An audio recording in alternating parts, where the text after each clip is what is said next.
I think for us, all the evidence has proved it's not cannibalizing, and it actually opens up to a new customer base where we're even more affordable. And then interestingly, in Sweden, where we've got a secondhand pop-up store together with the local municipality recycling center. And then some of the pieces that come are really unusual vintage pieces, and we get people looking out and coming and watching what we're doing to grab these great iconic designs from the 70s and so on. This is Climate Rising, a podcast from Harvard Business School. I'm your host, Mike Toffel, a professor here at HBS. This episode is the third in our Circular Economy series. Today, I'm joined by Karen Pflug, Chief Sustainability Officer of Ingka Group, the largest IKEA franchise that operates IKEA retail stores around the world. Karen leads IKEA's efforts to become more circular, rethinking how products are designed, reused, and recycled across its global operations. I'll ask Karen about IKEA's circular design initiatives, how they're scaling recycling programs, and what it takes to integrate sustainability into retail operations and customer experiences. As usual, I'll ask her for career advice for those looking to work in this space. Here's my conversation with Karen Pflug of Ingka Group. Karen, thank you so much for joining us here on Climate Rising. Thank you for having me. Looking forward to the conversation.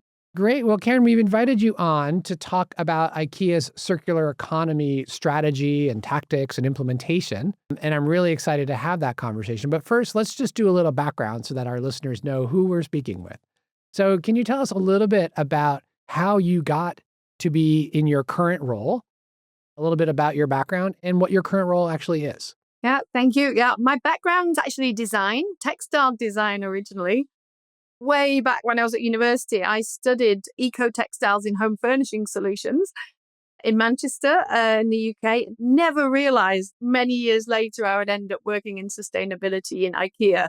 So I had many roles in many different, often very large multinational brands. Brought that work and passion from sustainability into my work, working on the first recycled textiles in sportswear with Nike, for example.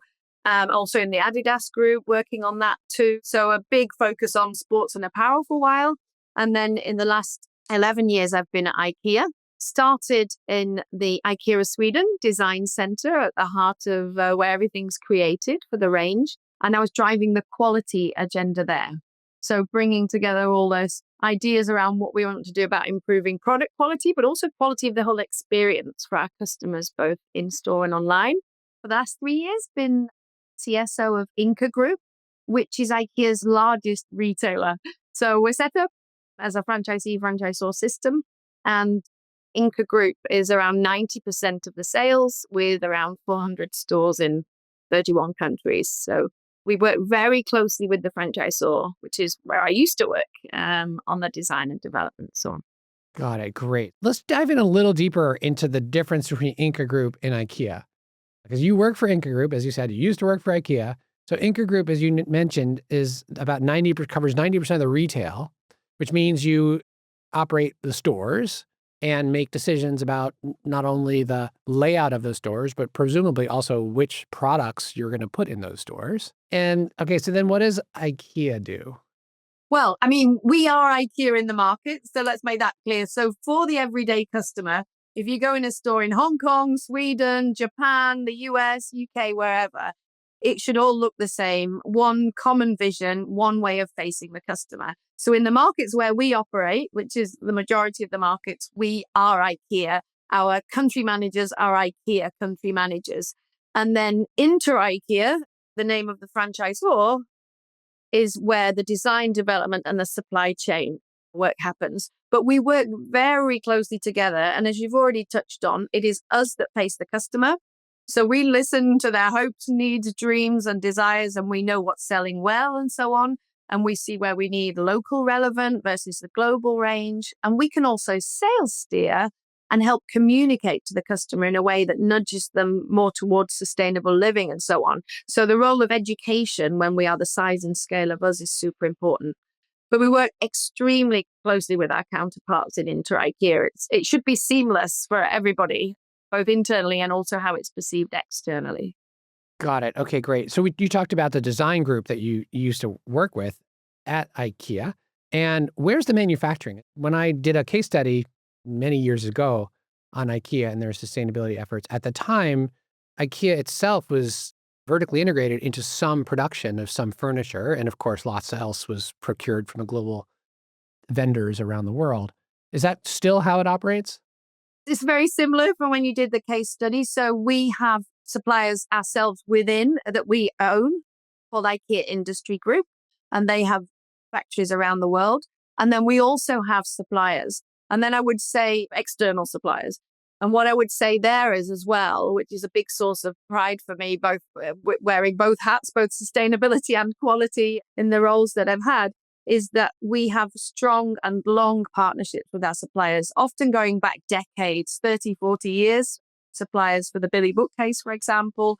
And we have what we call the IKEA way or I way, where it's actually quite hard work to become an IKEA supplier. So you have to have a really good, integrity, environmental. We really look at all of that, of course, making sure with waste treatment plants and pollution and everything like that. And a big part, how the co-workers are treated in the supply chain, extremely important to us. So we've had iWay for 25 years now, and that's our own due diligence where we do a lot of both planned and unplanned audits and so on. So yeah, the suppliers are often partners that feel like family because we've had them for so many years. Right. Super interesting. So we're getting toward the circular economy questions that I have that are the main course of today's conversation. But before we jump into that, can you just provide a little bit of context on the sustainability strategy overall and how the circularity fits within that? And then we'll dive deeper into the circularity stories. I think one thing to think about as well, we're an 80-year-old company. From the start, it was founded in Sweden, which most people know, by Ingvar Kamprad, who was a true entrepreneur. He founded it at 17. Right throughout his life, he had a big focus on being resource smart. He grew up in an area of Sweden that's very poor. The land isn't very good for growing much at all. And so it's all about working together and making do with small means. And those things are at the heart of our values still today, 80 years later. And as part of that, he wrote The Testament of a Furniture Dealer back in the 1970s, where he spoke about waste being a sin and about being resource smart. The creation of flat pack furniture back then, it was done to save cost and reduce resources. But when you look at it through the eyes of now and sustainability, it's also a lower CO2 emission. So it's much better for the environment to not ship air, as we like to say, so shipping flat pack. Then we had an environmental policy from the 90s onwards. And then when you did your case study, our People and Planet Positive strategy, which was founded in 2012. And then we continuously update that and evolve that. And then it has the pillars around climate, nature is a new addition, but climate and circular it was before. And now we much more focus on nature as the world is also learning more about what we need to do to protect nature. We have what we call fair and equal, which is really our human rights agenda and making sure that we're really focused on social entrepreneurship, social impact, how we treat co-workers in the supply chain, as I mentioned before, how we treat our own co-workers as well. And then we have an area that we call healthy and sustainable living. And that's about us helping to educate, inform, guide, and nudge customers to do what it says on the tin, live more healthy and sustainably. And the important thing there is about making sure it's affordable as well. Our vision is to create a better everyday life for the many people. And we do that by making sure we offer affordable, sustainable solutions. And one big chunk of those solutions is, of course, circular. So then it fits under climate, but it impacts everything we're doing. It offers affordability, it offers accessibility to our customers as well. Got it. Yeah. One of the things that I think really distinguishes IKEA from other brands that have made similar emphasis on sustainability as being core to their values and trying to make it core to everything they do is that many of those other brands are premium brands in the sense of premium prices. And so to the extent that some of these things are costly, if they're selling more luxury pricing, it makes sense that they could have the cash to put toward it. And one of the things that's always been a little bit puzzling, I think, to many outsiders is how IKEA is able to really deliver on some of these commitments while at the same time keeping their prices so low. Yes. There's a long answer and a short answer. We have a unique business model set up. So We don't have shareholders breathing down our necks wanting quarterly returns or whatever. So we're set up as a foundation. And around 85% of the money we make is reinvested back in the business to make ourselves more accessible, affordable, and sustainable, and reach more of the many people around the world. And the other 15% goes to the foundation. The Ingka Foundation, which then funds the IKEA Foundation, which is our philanthropic arm.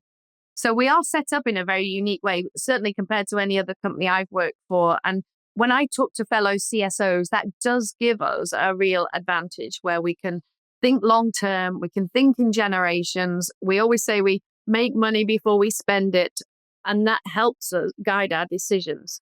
Then we have it built into our core values, as I said, caring for people and planets in our core values, along with giving and taking responsibility and togetherness.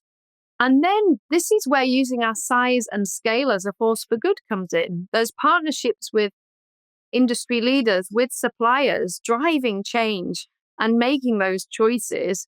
And yes, sometimes to start with, like any new investment or new innovation, it can be more expensive. But then when we know longer term that the prices are going to come down, we didn't invent LED bulbs, but we made them affordable for the many. You then save energy bills on a weekly, monthly, yearly basis for customers. We decided to stop selling single-use batteries and only sell rechargeable batteries now. We've brought in plant-based alternative to the famous meatball, and we've made it a lower price than the meat-based option. So everything we do is about how do we side with the many. The world will only be sustainable if everybody can afford to be sustainable. So that really drives us. And I've had conversations with fellow companies where they have made their choice, as you've been onto, not even premium brands, but other brands who've said, we will charge more for the sustainable option because we can, because people are willing to pay. But our research shows, when we've done surveys of 1,000 customers around all our markets, is only 6% are willing to pay extra. We agree with them. We don't think you should have to pay extra. Right. Interesting. It's very interesting that you charge less. That makes sense. Okay, great. So let's dive into the circular economy element of this broader sustainability plan. And on your sustainability reports, on your websites, there's lots of information using the familiar R's: reduce, reuse, recycle. It seems to me like in the circular economy space, maybe an easier framing for us to have this conversation is that you're taking steps to prolong the lifespan of your products on the one hand. And then when those products do reach their end of life, you're taking steps to try and keep the materials out of landfills and out of incinerators. So first of all, is that a reasonable way to see the world that IKEA is engaging in with circular economy? Yeah, definitely. For us, it is about how long can we keep, the whole waste hierarchy system. The higher the value, the better for everybody. So how long can we actually make sure that we keep products in use? Nothing gives me more pleasure than products being around for years and years, hopefully decades, and having second, third, fourth lives. And a lot of the design focus into IKEA is towards that as well. So that is a huge focus. And then when it finally does reach end of life, how we recycle it, a lot of the work that we can then do in Ingka Group with retail. So some of it's what we do with our customers. Some of it's what we do in our own operations. And also then we have an investment arm as well. So with customers, we have buybacks. So in keeping the product in use for longer. I think we started it in 2019 as a sort of alternative to Black Friday. We said, okay, around that holiday period, let's say we'll buy your old products back. We'll resell it at a lower price, affordable for people around the world in what we call our as-is areas or our circular hub areas that are in practically every store just near the cash lines on your way out. So we started that just as a campaign, and now it's permanent that people can bring their products back. We've also, in many of our markets, switched to it being online as well, so you can get an approximate value for your item before you commit. We've shipped out, just last financial year, around 24 million of those spare parts for free for customers so that they can rebuild when they've had to disassemble and reassemble their products. A lot of people know us for our furniture, of course, but we have nearly 700 million meals served in our restaurants each year. So we've managed to reduce our food waste. We've halved it. We were the first global company recognized by the World Resources Institute to being able to halve that. I think they say around a third of food is wasted throughout the food supply chain across the world. And that's a huge impact from both a nature, biodiversity, and climate point of view. Let me ask a few follow-up questions about some of these efforts that you described, starting with the spare parts piece. So you mentioned you shipped out 24 million spare parts for free to enable people to reassemble their furniture if a piece gets lost. So that's interesting in the sense that a lot of companies use spare parts as a highly profitable business line. You think about like automakers, right? When you need a new bumper and you're like, how can that bumper cost $1,000? And of course, right, because they're the only ones who provide it. And if you need it, you need it. I tried to get a new dial for my kitchen range for the exhaust hood, and they wanted $50 for a little plastic part. So I ended up buying it on Amazon for $5. It seems to me a business opportunity that you're foregoing for strategic reasons to not charge for these parts. So is there ever a conversation with the people who need to deliver profits that say like, actually, we're giving a lot of money away by not charging some amount? It could even be a nominal amount, like $5, but you're giving it for free. So it seems like you're leaving money on the table. Yeah, I mean, certainly in the 3 years I've been in the role, I've never been challenged or asked. It's something we've done for years and years, and it's just something that we see as a service. But then we also believe, and as I said, we've done it for years, but going forward, certainly in the EU at least, the Right to Repair Act and other policies that are coming in to protect customers so that they can repair their products, we take that seriously. And then one thing we are also looking at testing beyond that is bigger items or bigger spare parts, like a table leg or a sofa leg or something like that. And then we're looking at the commercial feasibility of doing that is where we sell for a nominal fee, because that then does get too expensive for us to keep. We wouldn't send that out for free. So we are looking at options and testing ideas there on what that would take to make that a viable part of our circular business. Got it. And I imagine by operating this free spare parts, at least for the metal bits and bobs that you have that are essential to allowing the furniture to work, you must also on the design side think about harmonizing these and not having each bookshelf have its own special pegs, that you want to use fewer of these. Yes, definitely. Designing for circularity is a big part of the work that the team in IKEA at IKEA of Sweden are doing for sure, and working together with suppliers on that. If you take even beyond the spare parts part, we've been redesigning and reimagining some of the classics, one being the Billy bookcase, but many others too, like Malm and Hemnes, like the one behind me and so on, where we've also been saying, how do we make it more sustainable? It's a design classic and loved by millions and millions around the world, but we know we need to do better from a sustainability point of view because it was created 40 years ago or whatever. So then we've looked at the way it gets disassembled, particularly the back piece where it used to have to be nailed in. I don't know if you remember, if you've ever done that. Loads of nails all in a straight line down each side of a Billy bookcase. Very hard to disassemble. So looking at a sliding slot system that you can fold out and then fold back in, standardizing the little metal pieces that holds up the shelves and so on, as you've said, replacing the different finishes and covers that wrap around the certain Billies when you can get them in different colors and so on, and finishing, which are then more sustainable and more made from renewable or recycled materials. And then also this big move, we're working with many suppliers to switch to bio-based glue. Now, glue in our flat pack product is 4% of the carbon footprint of our products. And our products are 50% of the carbon footprint of us overall across the whole value chain. So the biggest amount of work to get our carbon footprint down needs to come into switching to more renewable or recycled materials. So by switching to bio-based glue, then as we slowly roll that out, it's not fully done yet, then we will take care of 4% of our footprint, which is, a substantial amount. So even with the classics and the well-loved items, there's a lot of work going into redesigning and re-engineering. And then because they're so well-loved, we see a really big opportunity in secondhand. So that's where we step in as the retailer. How do we connect customers together? We're doing a test of peer-to-peer, customer-to-customer in Spain and Norway. And then we're looking at, if it works, it's successful, how do we scale up and roll that out to all of our markets? We do the buyback, like I said. It's been growing, almost doubling every year since we started it. we see secondhand as a big part of what we do. On average, it's 10% of the secondhand market's IKEA products. And in some countries like Sweden, it's 20%. So there's already huge demand for IKEA products secondhand. That's so interesting. So two follow-on questions here. So one is, in America, I don't know that people have an instinct to disassemble their IKEA furniture before moving it, but that would really enhance its durability. I grew up with some of these bookcases and did not disassemble them and tried to move them, and then they didn't really make the move because they're not really designed to be moved in a moving van while assembled. And up and downstairs and things like that, where the tension and so on. So once they're built like this, it's solid. You can put quite heavy books and fragile ornaments on. It's absolutely fine. But one part of sustainability and circularity is reducing the amount that you use. So as part of the creation of Flatpack, it's also about how do we make products as lightweight as we possibly can.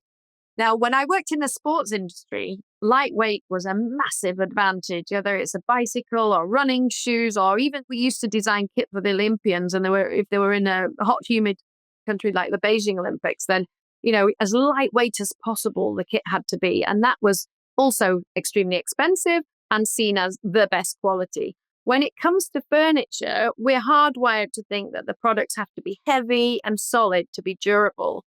So one of the paradigm shifts that we're working on is how do we help customers to understand that it can still be lightweight. We can use less resources, but we do so much testing for durability, for the quality and so on, fit for purpose testing that once it's built and in place, it will last you for many years. Right. So the other piece I want to follow up on was this secondhand marketplace. So I imagine some listeners' instincts will be like mine, which is that this is nice, but boy, doesn't this pose a huge cannibalization risk for your new products? People come in looking to spend maybe $200 on a bookshelf and instead find a used one, can walk out for, I'm going to make this up, $25. And then I guess depending on your margins, maybe IKEA is happy about that, or maybe they're sad about that decision. Can you shed a little light on how you're managing cannibalization risk? Is that a problem? Is it not a problem? Maybe the margins are higher on used furniture because you've already produced them once. You don't have to produce them again. You're just storing them. First of all, I would say that the thought you've had and possibly listeners will have is one, it is a discussion that people have, and it's an assumption people make as well within IKEA. It's like, oh, is this wise? And you would say that in any other market, having worked in clothing industry for a long time, and now they're doing a lot of experimenting with secondhand and leasing and so on there as well. But I think for us, all the evidence has proved it's not cannibalizing, and it actually opens up to a new customer base where we're even more affordable. So we like to think we're affordable anyway with our new products, and that's our vision, to reach more of the many around the world. But then there are people that even struggle to buy our range new today, and it allows them to still have great designed, well-made, durable products for a fantastic price to take home. So far, we have not seen that cannibalization. We've actually seen it adding and enhancing. And then interestingly, in Sweden, where we've got a secondhand pop-up store together with the local municipality recycling center. So, and you come along and you've got the great big bins that you say, right, I can either recycle this to be then used just as a raw material for recycling, or it sometimes goes to landfill or incineration, or it can be resold here. So it's right at that point where our customers put things into the back of the car or a trailer to get rid of it. And then we resell that. And then some of the pieces that come are really unusual vintage pieces. And we get people looking out and coming and watching what we're doing to grab these great iconic designs from the 70s and so on. So we get people buying it for design reasons and design heritage, Swedish and Scandinavian design heritage, and people buying them for affordability reasons. And both are okay for us. We like to keep the products in use for longer. I see. So interesting. So in a way, you're trying to expand the addressable market by creating products at prices below your new prices and hoping that that sort of expands the pie rather than just shifts customers from new to used. Like I said, we want a piece of that secondhand market. I think it's been growing at around over 6% over the last few years around the world, and in some countries higher than that. And we see it in not just furniture, but many places, people doing it for affordability reasons because you're worried about cost of living in nearly every market where we operate. That's a huge concern for our customers. And people doing it for sustainability reasons because they don't want to be wasteful and keep buying new things. Yeah. At least for now, the secondhand marketplace that you're offering are just IKEA branded items or IKEA purchased items. Yes, exactly, right now. But of course, then the curiosity and the questions get asked is what would it take to just become, a secondhand dealer, so to speak. So for now, because there we know the quality, we know it's been well made, we know the heritage, the supply chain, the supplies. We can also provide assembly instructions and other information for customers, accessible either for them to print out or online as well, which is one of the advantages with the peer-to-peer test we're doing is whoever's trying to sell the product, they can instantly look up the original new price because they may have forgotten if they bought it a long time ago, and they can download the assembly instructions and all the information, what the material's made of, where it's made, and so on. So it gives peace of mind for the buyer and the seller. So that's where we're seeing it an advantage when it's just our products right now. Right. Makes sense. So let's pivot and talk about end of life. So end of life furniture, from my understanding, maybe you can donate it and get a secondhand use out of it, not the end of life, because maybe some charity will take it and redeploy it. But let's say that there's really no viable place for it. Then I think folks basically call their municipality and get a bulk pickups, maybe pay a fee, maybe it's included in their municipal services, and then off it goes, likely to a landfill or maybe, depending on where you are, to incineration. And that's the end of those materials.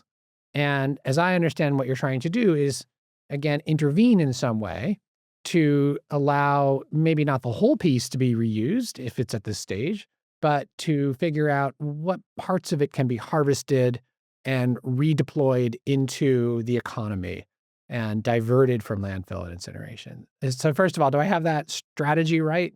Yes, you do. You've summarized it extremely well. And I think, and of course, it does vary so much every country or even every town that the customer is in, because it can be really steered by how focused the municipality is on or how available recycling services are versus going to landfill or incineration. So that's a big part of it.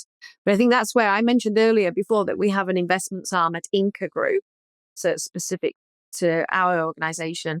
And we look at many areas there, and originally set up to help the company be more resilient and weather financial storms, but increasingly over the last decade or so has been used to really make sure we're driving sustainable investment.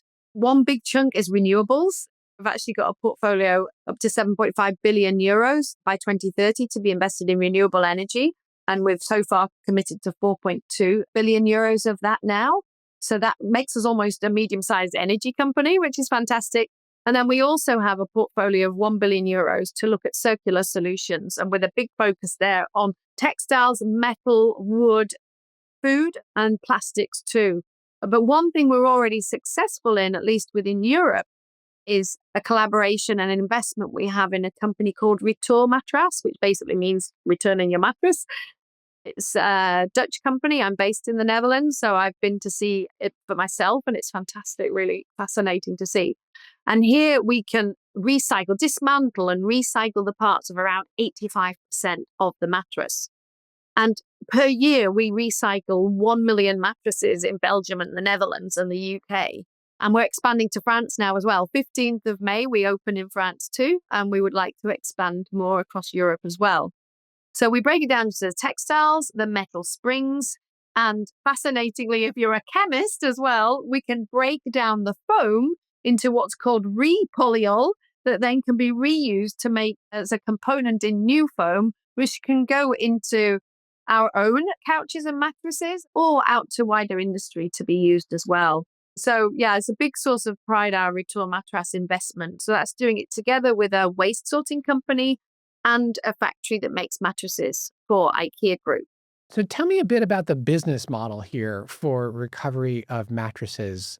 Is this a profitable venture? Is it a venture that has profit potential, but this requires some startup to get the infrastructure going and reach some economies of scale?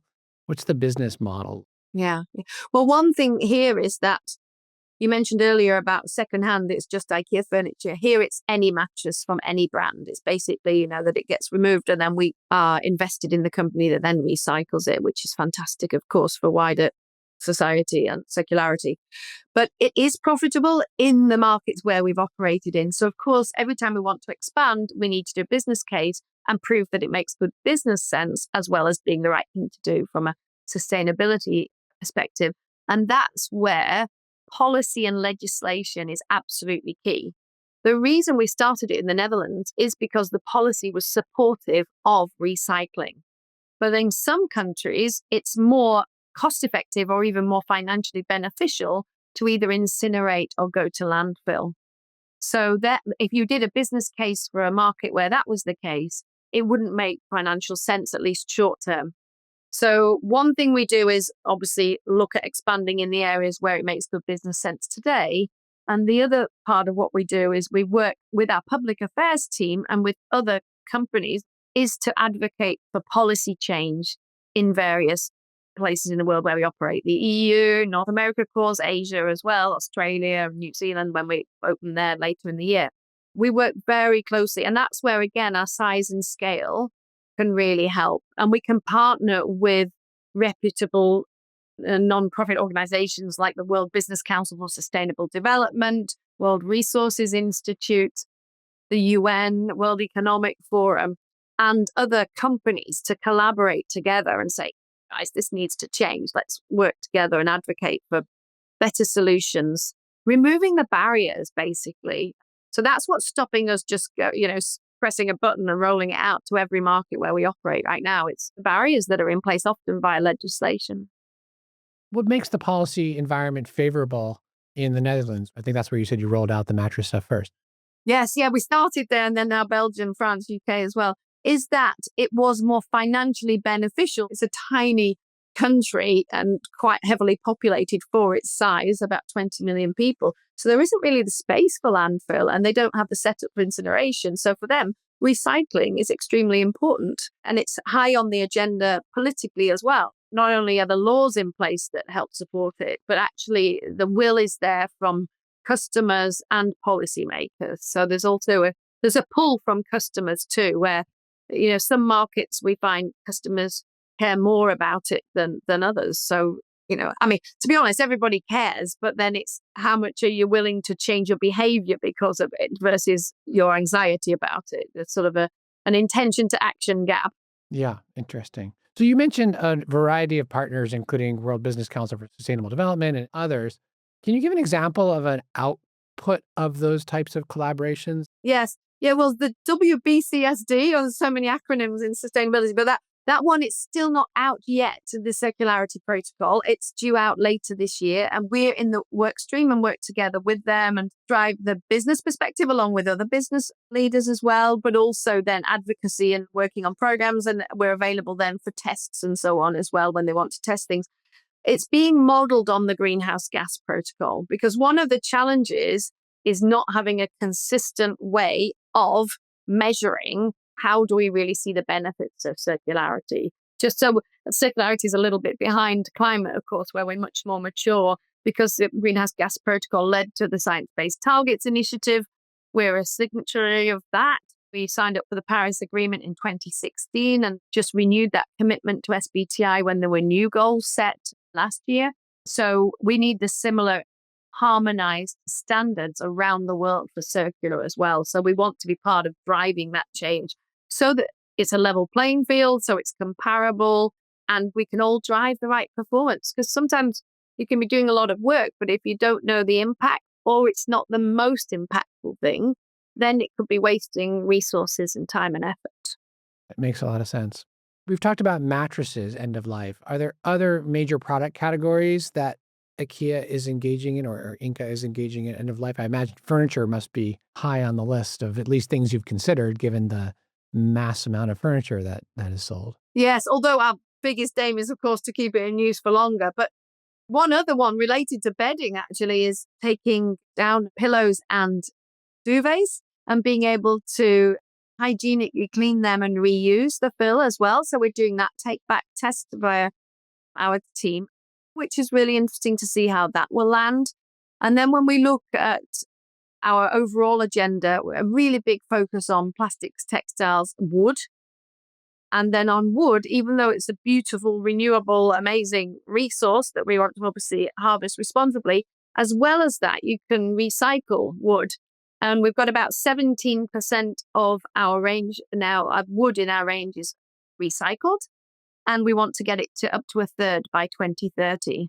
So as well as using, less resources, as I talked about before, using renewable or recycled materials, it's interesting because a lot of people don't think of renewable materials also being recyclable. You can do the same with cotton, recycled wool as well. So they're both renewable and recyclable. So they win on both fronts. So we're exploring that as well and getting, taking back wood and furniture and so on too. So we're looking at all of those, but a lot of that is via IKEA, who are managing the supply chain side. Got it. Yeah. So I guess I would think about this as trying to increase the supply of recovered materials, like in the mattress example and in the duvet and pillow example, but then also from a design perspective, trying to increase the demand for secondhand resources so that you have to work both ends of this, because flooding the market with supply that no one wants is not going to get you very far. No, and also isn't a responsible thing to do as well, of course. So I think for us, we see that resource scarcity is going to be a huge problem going forward. We also see, like everybody sees, that we as a general population are consuming many more materials and resources than the earth can cope with. So we want to be part of that solution. So that's very much at the heart of what our design team are doing, but also what we're working on in retail as well when we connect through to customers. Having 400 stores around the world makes us an ideal point for collecting as well. So we can not just take back to reuse the products and give them a second, third life, but also taking back for material use. We now are doing a lot more things like having all the covers removable and washable and replaceable. So if your sofa's looking a bit tired or damaged from your kids or your pets, then you can get removable covers and either replace it with the same color and same fabric or a totally different look. So it's also about educating customers that, because we know that people can get bored before a product wears out. So if they don't want to resell it or, give it to charity or whatever, then giving it an updated, fresh look as well is another way that we can help keep things in use for longer. Super interesting. What's the role of customers in all this? When you walk into an IKEA store, it's famous for the meandering walk that one takes as a journey through the store with these secret shortcuts if you look for them hard enough. But I don't recall seeing signage that speaks to these issues of longevity or of recycled materials or recovered materials. But I haven't been to an IKEA store for a little while, so maybe that's changed. I think you have a very thoughtful view of what customer communications you position in the stores and recognize there's limits to the amount of information consumers can take in. Where does this land? Do customers know? Are you putting this front and center for customers, or just you want this just to sort of be in the background and not be a customer-facing decision point? Definitely want it to be a customer-facing decision point. Are we good enough at it yet? I would say no. I say there's definitely work to do there. As you say, we don't want a particularly cluttered environment where people are bombarded by loads of messages, but we are increasingly putting more and more messages about the choice of the materials, and also even things like people understanding the IKEA Foundation or people understanding the store that they walk into has solar panels on the roof. That's meaning we're driving, 30% efficiency in our energy use there, whatever, So we know, experts know, and rank us very highly, usually in the top 3 to 4 of surveys as the world's most sustainable companies. So we're very proud of that. But we know there's work to do with the everyday consumer. And so it's a big focus of myself with the communication and marketing team.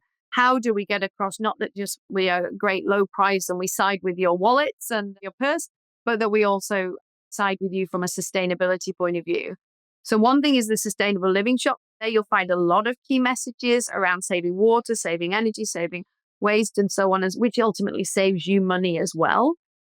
The other is the plant-based meal agenda. We've got more signage up in stores there and online about what we're doing with plant-based foods and the benefits, because the biggest thing an individual person can do to change and have an impact on their climate footprint is actually eat less red meat. They don't need to be vegan or vegetarian, but a couple of times a week, less red meat is a huge impact. So how do we help nudge that as well? And then we are looking at ways of getting out more on social media, getting more signage both in store and online to tell the sustainability stories. So it is work in progress. Got it. So let me ask the last two questions, but bundle them into one. I'm interested in your take looking ahead on what most excites you about trends that you're seeing or that others are forecasting that would make the circular economy business model more widespread. And that could be technologies or policies or customer trends. And at the same time, a related question, which is for those who are interested in pursuing a career, or at least the next step in their career, in trying to help foster circularity either at a large existing company or perhaps in a startup, where should they tune in to learn more? Tricky. I would say, first of all, it can feel like an uphill battle right now. And it sometimes can feel like, frustrating or whatever. So one thing is to always look at it through the business lens. I've said before, and we joke about it in the company, but we say the CFO is my best friend. So you really got to have finance on board. So in terms of tips to people looking at it, if you want finance on board, then you need to talk their language.